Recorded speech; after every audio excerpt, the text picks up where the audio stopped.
Hey my friends, it's Brad the Bearded Piper, and I hope you all are having a great day. I want to apologize for any reflection or glare you may see in the lenses of my glasses. I have an anti-glare blue light filtering coating on my glasses, which means it reflects the glare and the blue light from computer screens and things like that to relieve eye strain. And then on the camera, it shows up big time, especially when I have my computer screen on, which I need for my notes. So I've got a bright light over here to try to take away that blue tint to the lenses. Otherwise, it's almost as neon as my shirt is. I am enjoying a nice bowl of Stokkebye's Evening Flake in a Costello Sea Rock Bent Bulldog. It's a great pipe and great blend. But this is going to be a longer video, so I'm going to get right into it. I've been working on this video for the last 12 months, and I had best laid plans to keep notes and a journal and all of those great things to be able to put together a top 10 blends of 2023 from Brad the Bearded Piper. But that didn't happen. I wasn't disciplined enough to do that, to keep those notes and things of that nature. However, I do know what I like. We all do, right? So I went back through all of the blends that I have open, all of the tins that I had opened and I may have finished, and I even went as far as looking back through my receipts, which shouldn't have done, from the different blends that I have purchased. So, like last year, when I did my top 10 blends of 2022, I decided I was going to put some parameters into what blends I was going to include for 2023. First and foremost, I only included blends that are regularly available. I didn't buy a lot of small batches this year, but I didn't think it was right to include any blends that you just can't get on a regular basis, or blends that you can get that are astronomically expensive, right? So nothing with a whole bunch of age or anything like that. So this 2008 Rattray's Dark Fragrant that I opened up on Christmas Eve, that didn't make the list. Now Dark Fragrant may have if I had some fresh, but the 2008 version didn't. I also decided that I wanted this year's list to be unique and completely separate from last year's. So I didn't include any blends that were on last year's list. I do enjoy and I do really, really like all of those blends from last year. And to be honest with you, some of them may have made the top 10 list for this year, but I don't think many of them would. I had an opportunity to have some fantastic blends that were new to me this year that are on this list. Now, remember, these are only my opinions. These are my taste buds. These are what I get out of it. You may be completely different. Your taste buds may be way different than mine. And if they are, that's great. If they are similar to mine, that's fantastic as well. So this is the point in the video where I'm going to say, please leave a comment down below if you have anything to say about these top 10 blends. Or if you say, hey, I really like this blend, you should try this one. It's really similar, or it's a little bit different, or whatever. Leave a comment down below. Let me know what you think. All right, enough delaying. We're 4 minutes into it, so let's get started. Number 10 is Boswell's Premium Burley. I purchased this last year when we got together for a YTPC meetup at the Boswell's Chambersburg store. It's a really good blend, and the next time I was back at Boswell's, I bought 8 ounces of it because I like it that much. It's available in bulk and a tin. It is ribbon cut. It is what is they call it a Burley base on tobacco reviews, which you'll hear me say the review site, so that's what I'm talking about. There's 2 different Burleys in this mix, and the review site says that there's an other or a miscellaneous topping on it. I think it might be vanilla, cocoa, maybe a little bit of honey. It's kind of sweet. It's a very Codger-esque blend. The review site also says that it's got 3.25 stars. It's mild in strength, mild in flavor. It's got a pleasant room note, and the taste is mild. Now, I find it to be a very cool, burning, and sweet blend. I don't get any bite from it. And for the most part, I can smoke it down to a complete ash. It reminds me a little bit of Carter Hall, but it's slightly different. And because of the wonderful room note on it, I find that this is a good one for me to smoke in public. So when we are, out for a walk, or when we are at a dog show and I'm sitting in a lawn chair next to the ring watching other people show, this is one of the ones that I will select. So I'm going to give this one 4 out of 5 chassis or Kimbers. Number 9, Country Squire's Pilgrim's Muse. Now, this is part of the new, and I'm going to throw quotes around that and say new, Country Squire's Fantasy South series. I don't want to say the old name because I don't want to get them in trouble. And if you're unaware of what happened, Country Squire had a full series that was based off of a very popular trilogy where people are traveling across lands and getting into adventures to throw something into a volcano, right? I'm pretty sure everybody can understand what that is. So this used to be, let's see if I can give this out in code. If you have a bag of this stuff and you finish it, you'll reach the end, right? Hopefully that makes sense. For those of you that know what I'm talking about, that made sense. It's only available in bulk. It is a coarse cut. Now, Country Squire calls it a Scottish blend. This was hard for me. I tried to look it up and trying to find more information out, but these get to be really complex and complicated, different definitions. Traditionally, Scottish blends have a bit of unsweetened black Cavendish in it. But according to the Country Squire, this is a Virginia blended with Burley, Latakia, and exquisite Turkish. Now, that Burley may be Cavendished, so that's maybe why they call it a Scottish blend. But the review site calls it an American blend because it says as Burley, Virginia, and Oriental. And according to some definitions, American blends may or may not have black Cavendish and Latakia. The review site also gives it 3.38 stars. It says the strength is mild to medium. There is no flavor. It's a pleasant to tolerable room note, and it is a medium in taste. And I'll agree with all of that, except I think it's a little more pleasant than it is tolerable as far as the room note goes. I find it to be kind of bready. It's sweet, but not quite like a sweet bread.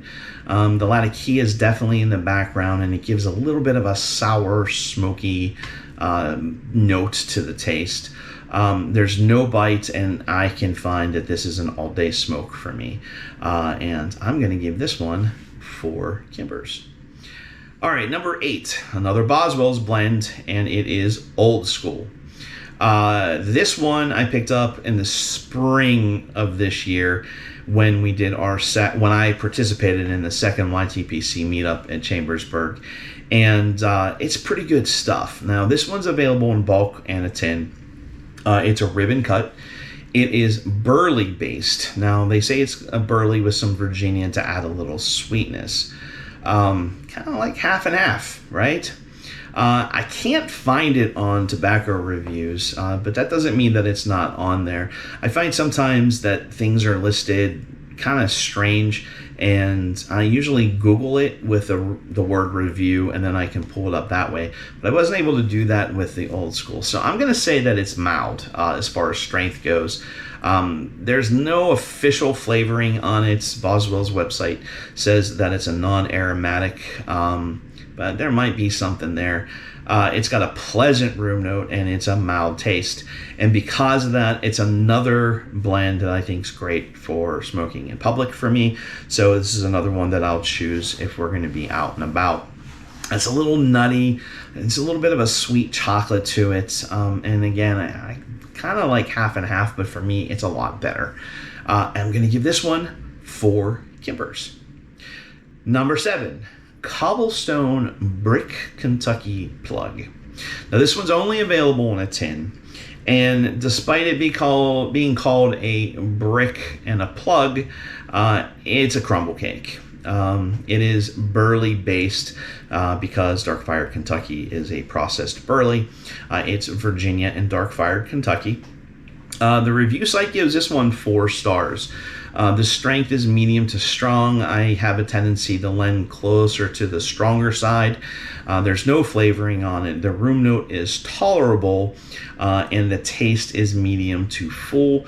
I'm going to say that room note being tolerable for most people that are not the enthusiasts of pipes. They're probably going to be not horrified by the room note, but they're not going to be very pleased by it as well.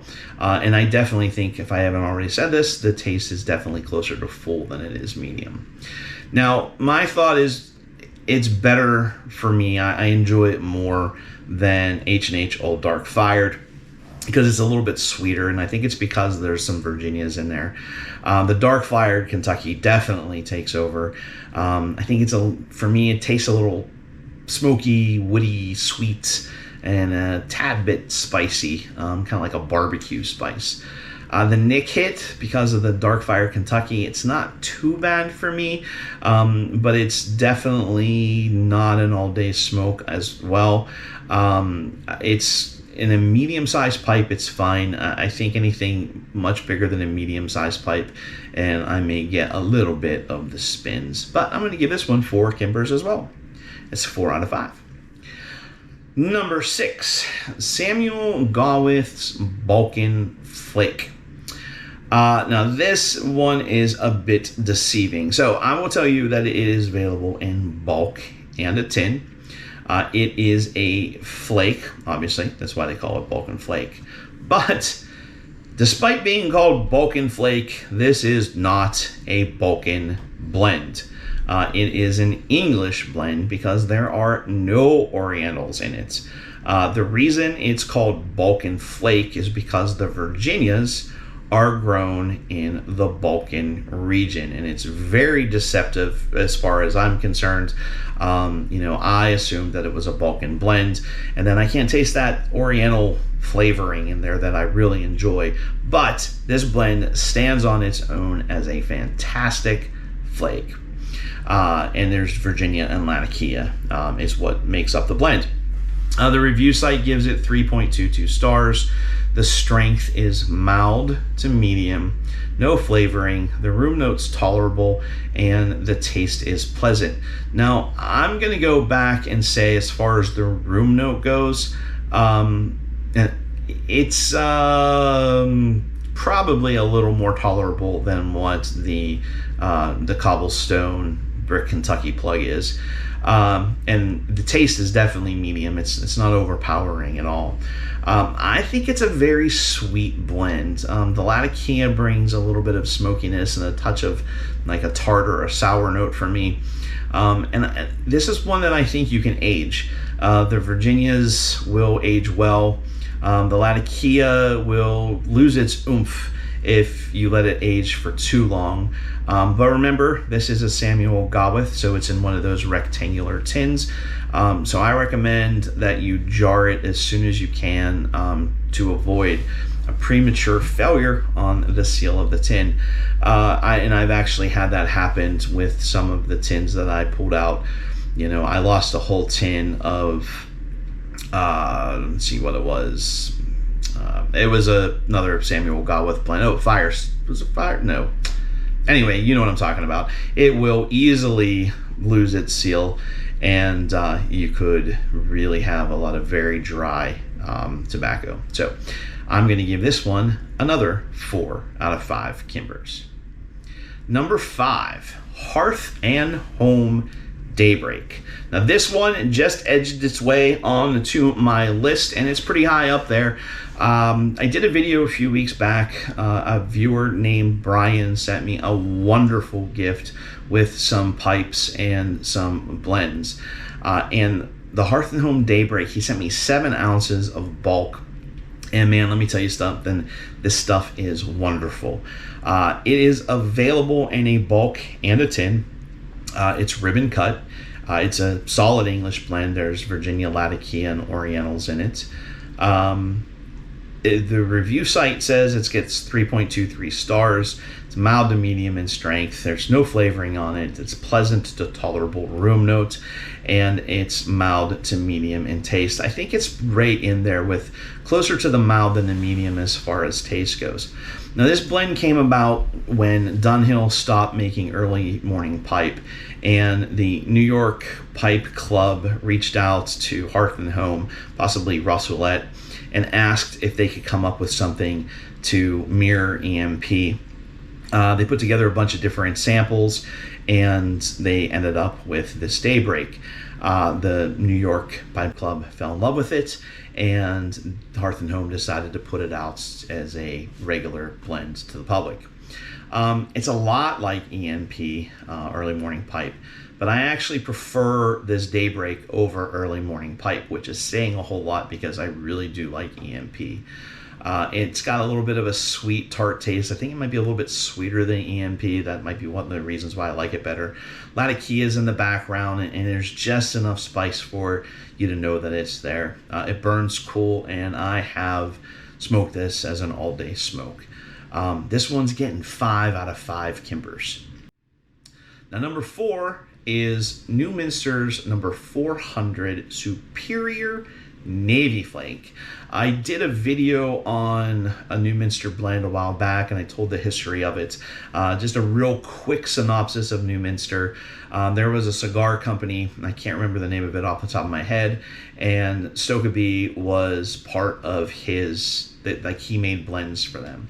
Stokkebye went out on his own, and this cigar company decided that they were going to continue on with their pipe blends, and they re-released it as the Newminster line. You'll notice that the numbers and names of the Newminster lines closely mirror the numbers and names of some of the Stokkebye 4th generation blends as well. This is a bulk blend. It's a flake, and it's kind of, the what I got is a pretty long flake. It's a straight Virginia. I'm not sure how many different Virginias are in it. It gets 3.19 stars on the review site. It's mild to medium in strength. The flavoring is none. The room note is pleasant, and the taste is mild to medium. And I'm going to give it closer to the medium. I definitely get a sweet bread from this flake. It's kind of breadiness, honey, hay, and pretty much everything that I want from a Virginia. I did see on the review site someone noted, I think it was Jim Inks, that there may be a hint of honey topping on it, but I'm not sure. The official word is there's not. But, you know, Jim Inks is pretty good. If I smoke this too fast, it will bite me, but that happens with a lot of Virginias with me, so it's nothing that's not expected. But I'm pretty sure it was Smoking Cardboard that told me, leave it sit for a while, and I did for like 5 or 6 months, and it really knocked that bite down. So after some age, maybe again 5-6 months, the bite kind of went away, and I have a feeling if I let it age even more, it would go completely gone. I think for most people this could be an all-day smoke, but I really have to be cautious with it. But it's really, really good. That's why it made it to number 4, and I'm going to give this one 5 Kimbers. Number 3, Newminster number 403 Superior Round Slices. I don't know if you've caught on to theme here. Most of these blends are available in bulk because this year I really learned the value of bulk blends. They may taste a little different than the tin variety, but the economical part of buying bulk is definitely favorable to my pocketbook. So I've done a fair amount of purchasing of bulk this year. It is a coin or a curly cut. It is a Vey Burr of Virginia Burley. Now, what they do is they take a center of dark fired Kentucky and they wrap it with whole leaf Virginia and make a rope. And then they cut that rope into coins. Because it's packaged in a bag, a lot of those coins come unraveled, and that's where the curly cut would be. Now, surprisingly, my number 3 only gets 2.84 stars on the review site. Its strength is medium, its flavoring is none, the room note is pleasant to tolerable, and the taste is medium. I will say the taste is definitely medium. The strength is probably, I would say, medium. And the room note, I'm going to say, is pretty much smack dab right in the middle of pleasant to tolerable. Now, it being that it's only got 2.84 stars, I have to tell you, I absolutely love this blend. In fact, it was really close to moving it up to number 2 or even number 1. So the top 3 are pretty hard for me. It's spicy for sure, and a little smoky. The charcoal barbecue taste comes through there, but the Virginias, they're there as well and give it some sweetness. A lot of folks on the review site, a lot of the reviews will tell you it's rough around the edges, and honestly, they're not wrong. But I seem to find a lot of beauty in that roughness and that harshness. Think of it like eating a burnt piece of barbecue chicken, right? Not the chicken taste, but the barbecue chicken. The edges are hard and taste a bit like charcoal, but the barbecue sauce is sweet and spicy. And for this, just like a barbecue, every bite you feel a little more satisfied. Every puff, I feel a little bit more satisfied with its complexity. I absolutely love this stuff. It can be an all-day smoke for me, but it does wreak a little havoc on my tongue with the spiciness. It's not tongue bite, but it's definitely pretty spicy.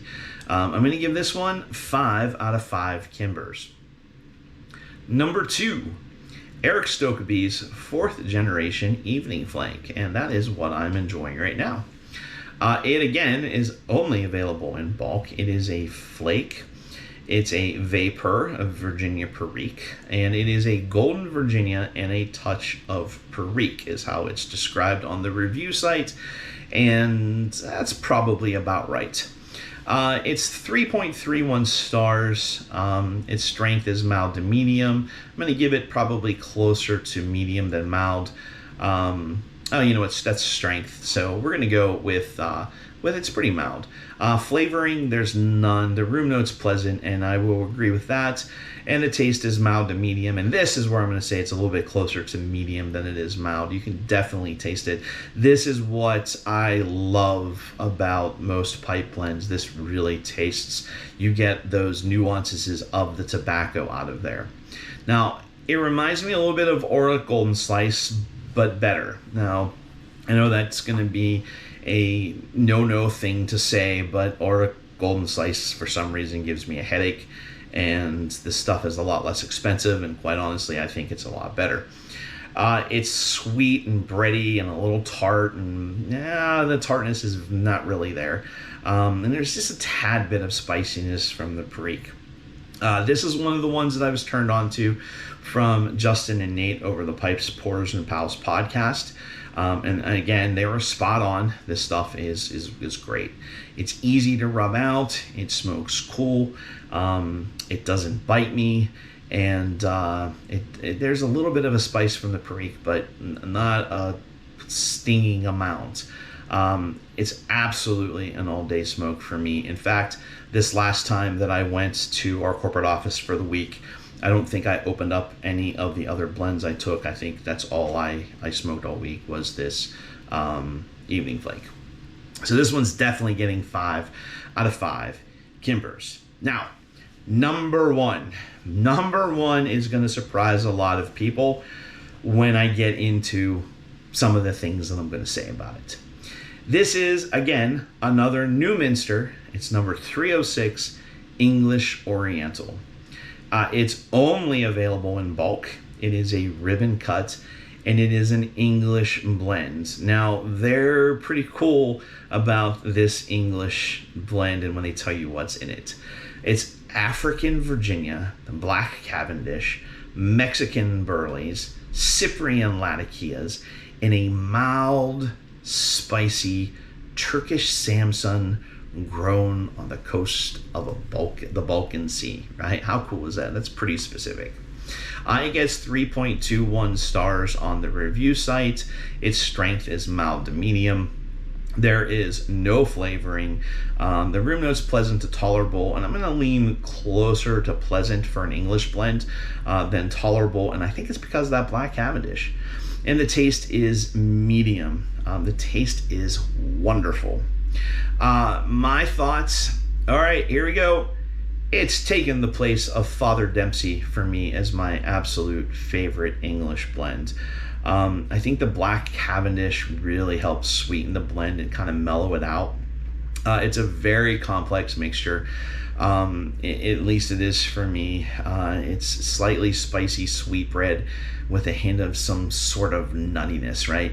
So think of taking a sweetbread with a little bit of spiciness to it and then putting some kind of a nutty flavoring into it and then mist it with an orange rind because you get a little bit of that tart sourness there, and then sticking it next to a campfire to smoke, right? How about that? That's crazy. I absolutely love this stuff. It is definitely an all-day smoke for me, and this is getting 5 out of 5 Kimbers. All right, folks, there it is. A very long video. It is my top 10 blends of 2023. And let's see if 2024 can have something come out and knock these guys off their cans, right? Knock them out. I will say, in case you're wondering and you're still sticking around, some of the blends from last year that I still really enjoy is Cornell and Deal's Winchester. I still love Father Dempsey, although this English Oriental has taken its place. University Flake, it's a fantastic blend, but that Nick hit can really kick my butt sometimes. So that's another one from last year, and Perfection Mixture is also another one that I continue to enjoy. So with that said, I hope you all have a very wonderful, safe, and happy New Year. And remember, life is good, but it's better with a pipe.